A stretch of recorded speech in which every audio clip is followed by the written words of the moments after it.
درود دوستانی عزیز. امروز یک مسئله هست که من باید همروی بعضا نفر ما گپ زنم، زیرا که لازم دونستم همین وقت و همین فرصت و همین ساعت رو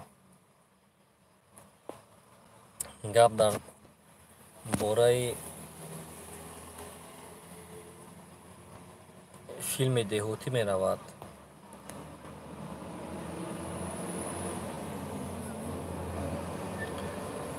خب من امروز بود بفکرم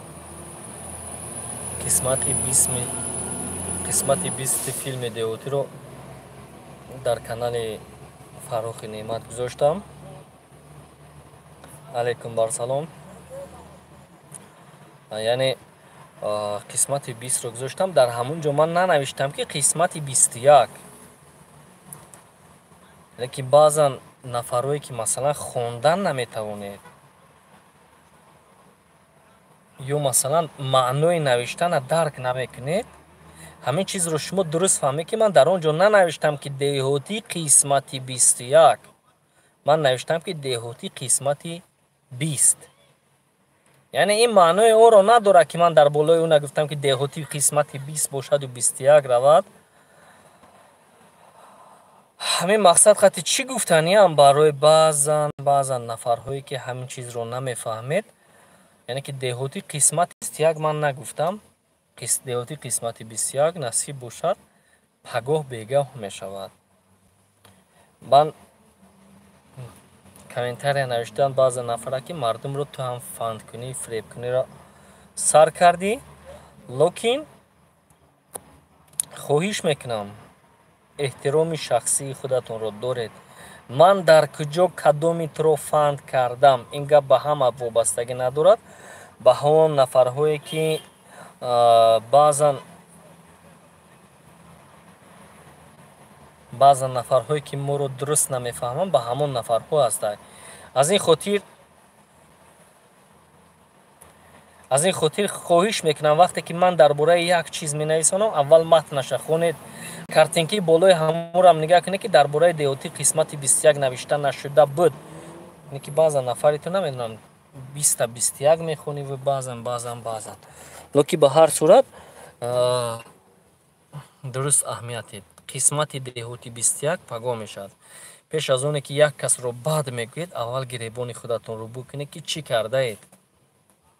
فریب میکنی. این کلمه های یگو مردگی خیلی گم نمی نویسد. من تا ایتون نه پول گرفتم، نه تو را در بین راه موندم، نه یک رفیق تو را بد گفتم، نه مثلا در دایره کسی یگون گپ گفتم. به همین خاطر خواهش پیش از اونه که یک چیز رو می نویسید اول گریبان خودتون رو بود کنید.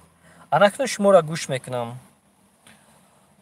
مافزونه میرزایی و اکا این خیلی گپوی اخمه کودا اهمیت نیست. زنده باشی اپا جان. با این کینو برابر دیگه هم نیست که کدوم بهترین کینوی تربیت. تشکر زیاد هست. سلام علیکم است. علیکم بر سلام می جان. اکا جان سلام. اهمیت نتی گم نیست بابا تو جا. اکا هر خیلی به اخلو همه خیلی نتی خوب. اکای فاروق اهمیت نتی بابا دشنومد اکم پیش. زنده باشید. اون نفرون حیوان هستن. دشنوم نکنید زینهور. تشکر. اکا کدوم میگد فند و فریب میگه به عقل. اکا اهمیت نتین. اکا زنده باشید. تشکر زیاد. شما هم زنده باشید. سلامت باشید موازنه. السلام علیکم و علیکم بر سلام. اکا با پیش زنده باشید. تشکر زیاد. کینو رو برورین حتما انشالله پگاه بگاه اگر خدا نکشته باشد ما قسمت 21 دهوتی پیشکشتون میگرده. کینو معنیش گم نکرده است. معنیش کجوش این من نام اگه خوب بگی لایکه گم نه کینو برورین گم نیست من ماش نیست. انشالله یک کاری میکنیم که اکنون تقدیر نصیب ای خداوند یکم کس بزرگ نیست. سلام برادر سوزی خوبی. علیکم بر سلام. تشکر. سلام علیکم سوزی اکای فاروق پیشوا بهترین انسانی که نخوی زور برای دنیای موجود هزار آمده کردن که قسمی که پگاه انشالله اکرم. علیکم بر سلام. زنده باشه اکای فاروق. تشکر زیاد. سلام علیکم برادر جان. گم نیست. تشکر زیاد. سلام شیف. خیلی شویره رجب و چه خیلی شف نفهمیدم. یکی زنده باشی. سلام برات. چی فان کی رو فان کردی؟ من نمیدونم. همین گپا گفتم که در اون قسمتی 20 پرتوفتم میگید مردم تو فان کردن از سر کردی. اکا رحمت در پدر و مادرت. الهو خوک بگیری زار گردی. دشمنات زیر پود گردن. تشکر برادر عزیز. تشکر زیاد. زنده باشیم. منتظریم. سلام علیکم. بهترین بپش. زنده باشین. خیلی بود. من نمیدونم. نه انشالله احمد جان زنده باشی. اگر اون فیلم مهم انشالله سامون سوز خوب است. تشکر میجون. السلام علیکم و رحمت الله و برکاته. و کیف فاروق جان چه خیلی ناز سوز خوبی پدر و مادر اهل و اهل ناز سوگن. جان حضور احمد نسیم جان سلام علیکم. بگی دوستم حضور رحمت. السلام علیکم تنج خوبه. علیکم بر سلام بهترین اما کیف فاروق مخلصی خودت. اگر اون بیام میانی نمی برورید. حضور احمد یکم نخم اگه حضور رحمت 21 کمی رو پگو انشالله ای بچه دیر می روی کنار فاروق جان انشالله می شود که هر یک کار از روی امکانیت و فرصت اگر فن سوز خوبی همون کرده از اون خونه میشه یک کرده نصیبه که این فیلم خطی تماشا کنه خوبتر میفهمیم مرا کنو در نمیگیری یکم سریعش اشتو کنیم نصیبه که نصیب سلام باش برادر شما کنم هر خیلی خوبه حضور رحمت جان با پیش تشکر باشی سلام بردار حضور رحمت کسی چی کنه خودش بیا عقل سلام علیکم و علیکم السلام آقای مسلمه مقصد چیه برادران مقصد چیه مقصد یعنی که در این دنیا یگان کس بی خطا بودن نمیتواند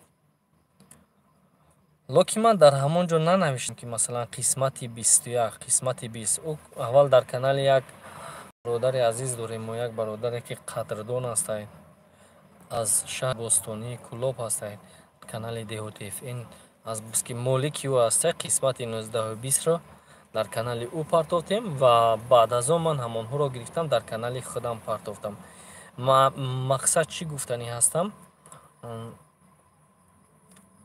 قسمت 21 فیلم انشاءالله نصیب کرده باشه پگاه در کانال خودمو پیشنهادتان میکنم خب همین چند قدر شما نیز دستگیری میکنید پدیلیتسیا میکنید به هر طرف فیلم رو انتقال میدید همان قدر به منفعت کاری همه ما بودن میتواند از این رو شما نیز به طرف نباشید سهمتان رو گذارید منتظر هستم که شما سهم گذار میشوید به خطاگی ما سلام علیکم و علیکم بر سلام خیر اگر یگان گپ دیگر نباشد مقصد یگان حرف دیگر نداشته باشید یگان گفتنی نداشته باشیم من میتوانم که با شما خیر و خوش کنم خداوند هیچگاه خورتان نکند خداوند همه وقت بخت و اقبال نکو زندگی نکو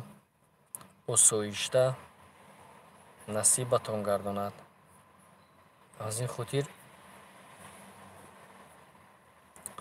از همه چیز مثلا برای انسانیت تنی سالم هسته پیش از همه تنی سالم نصیبتان باشد و خودتان رو نیز حفظ کنید یک مسئله دیگر هم هسته میخواهم همراهتون گپ زنم فراموش نشود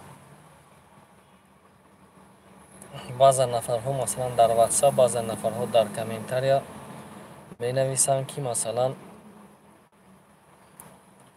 کینوکنی را ای ترکو و از دیگر ملت ها یاد بگیرین لیکن بزرگانی ما یک گپ دیگر هم گفتگی هستند گرد نام پدر چی میگردی پدر خویش شو اگر مردی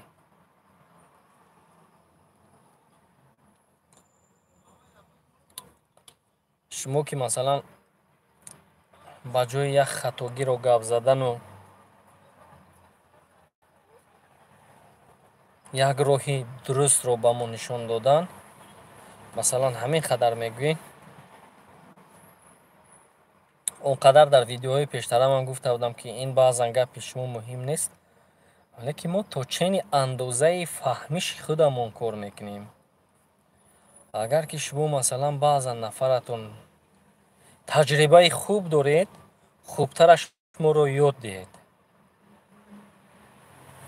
агар таҷрибаи хуб доред, хубтараш моро ёд диҳед. лекин агар таҷрибаи хуб доред, намехоҳед моро ёд додан, худатон нишон диҳед ки мо дар ҳақиқат гӯем ки вау, ин беҳтарин филм сохт, ин беҳтарин кор кард, ин беҳтарин насиҳат кард, ман низ хурсанд мешавам. Ман низ хурсанд мешавам ки масалан аз Тоҷикистони азизи мо ҳамин хел нафарҳое биромад ки масалан нишон додан тавонист ки дар ҳақиқат филм ана ин тавр неву ана ин тавр аст, филм ин хел неву ин хел астай. Хурсанд мешавам. дар ҳамин поини комментари ту ман мешинам, менависам ки маладес, офарин, қанта бизан. бо агар лозим бошаду чизи хуб бошад, як ҳафта падряд видеота паделитсия мекунам, сюжет мекунам, тасвия метиҳам ба дигарҳо ки масалан дар омада ҳамин чизро тамошо кунед. лекин просто так мегӯӣ, масалан мегузарӣ меравиву ягон натиҷае надорад гапат, хубтараш истеъдоди дигарҳоро нашикан, хубтараш ба эҳсоси дигарҳо бозӣ накун. зи сад дарёи бетуғён як дарёдиле беҳаст. зи сад марде ки чиркиндил буд, мушти гиле беҳаст. аз он олим ки умре лофату аз ӯ наёяд кор, дуруст охир ки як қобил зи сад ноқобиле беҳаст. ба ҳамин хотир хатогиамонро масалан дар ватсап нависед. ман дар аввалам гуфта будам ки бехато нестем, ислоҳ мекунем. лекин то вақте ки ту дар бари ман рост набошӣ, дар назари ту ин филмҳои мо ҳамин хел филм метованд. ба ҳар сурат хурсанд ҳастам ки агар ки тавассути ҳамин кору тавассути ҳамин рафторамон як заррае ҳам бошад ки масалан як фарзандро ба модар, меҳри модарро ба фарзанд зиёд кардагӣ бошам, бениҳоят хурсанд ҳастам. хуб, анаку шуморо камене нависен, чиз мехоҳем, чӣ гуфтанӣ ҳастен, гӯш мекунам шуморо. марҳамат.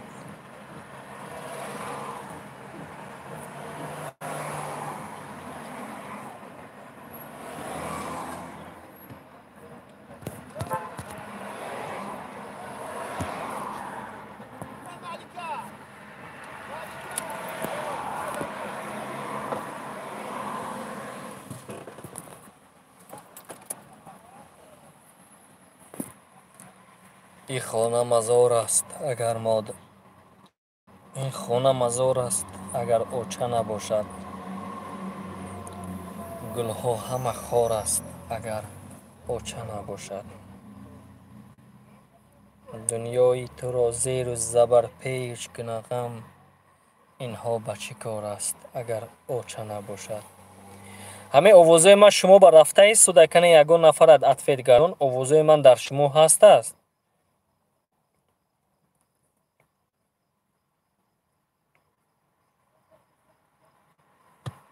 برای چی یگان کامنتاری شما نامده است؟ به همین خاطر من حیران شدم که اوازه ما اگر در شما باشم برای چی کامنتاری ما نامده است سوده است سازده.